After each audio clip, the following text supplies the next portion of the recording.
Nderuar zonja zëvendës kryeministre Balluku, nderuar ministri i Qeverisë Kosovës zoti Aliu, nderuar zoti Malaj, ministri i Financave, nderuar zoti Gjini, kryetari i Komunës së Gjakovës, nderuar zonja Mimoza Kusari, të nderuar koleg, profesionist dhe qytetarë të Shkodrës.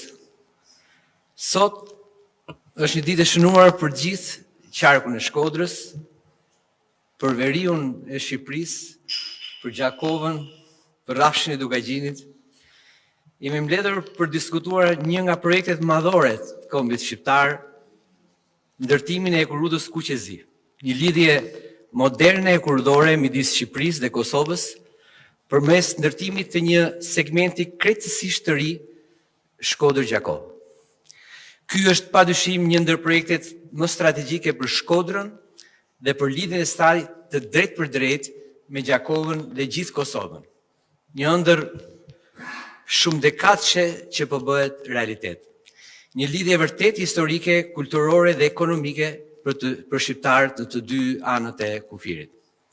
Dua të falenderoj të dy qeveritë për vullnetin dhe vendosmërinë e treguar për ndërtimin e kësaj ekurrute dhe për vendimin që traseja të kalojë përmes Shkodrës në luginën e Kirit, më pas përgjatë Drinit, për të lidhur Metropojën, Gjakovën dhe gjithë Kosovën.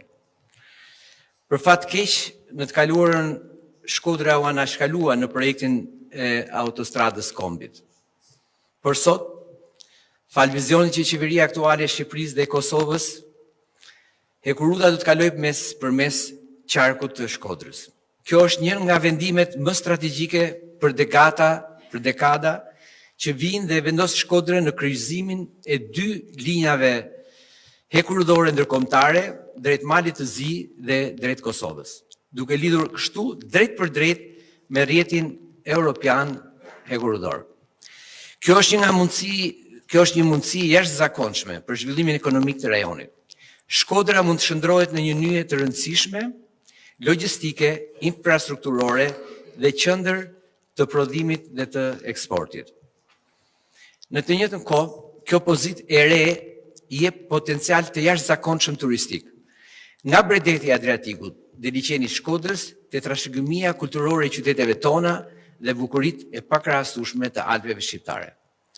Segmenti 100 km Shkodër-Gjakovë do të jetë një vepër inxhinierike madhështore, me 35 km tunele dhe 43 ura do të përshkohet në më pak se në një orë me 7 stacione për gjatë rrugës.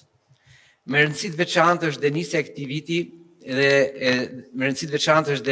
këtë vit e investimit në hekurrudhën Vlorë, Shkodër-Hani Hotit, që bashkë me autostradën Adriatiko-Joniane me financimin evropian do ta pozicionojë Shkodrën si një nga pikat më të favorshme të zhvillimit në rajon deri në vitin 2030.